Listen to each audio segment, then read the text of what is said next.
వినండి, దేవుని దీవెనలు పొందండి. యెహోవా అగ్ని జ్వాలా ప్రార్థన మినిస్ట్రీ కైకరం వారి నిర్వహించు అంతర్జాతీయ యెహోవా తైలాభిషేకం పండుగ రేపు ఉదయమేనండి. 9 గంటలకు ప్రారంభము. దేవుని ఆత్మచేత వాడబడుతూ స్వస్థత, ప్రవచన, వివేచన, దర్శనములు కలిగిన దైవజనులు బ్రదర్ యెహోషువ గారి ద్వారా అనేకులు స్వస్థత పరచబడుచున్నారు.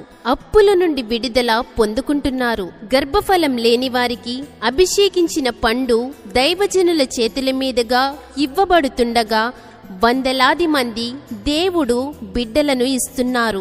సాతాను శక్తుల చేత పీడింపబడుచున్నవారు విడిపించబడుచున్నారు. ఎటువంటి వ్యాధులు కలిగిన వారైనా దైవజనుల ద్వారా దేవుడు మాట్లాడుతూ బాగు చేస్తున్నారు. రండి, దీవించబడండి, స్వస్థత పొందండి. ప్రతి నెల మొదటి శుక్రవారం మరియు గ్రాండ్ క్రిస్మస్ కూడా జరుగును. వచ్చిన వారందరికీ ప్రేమ విందు కలదు. కోపల్లె అంబేద్కర్ సెంటర్, మడుగు వంతెన దగ్గర, సాగర్లపేట.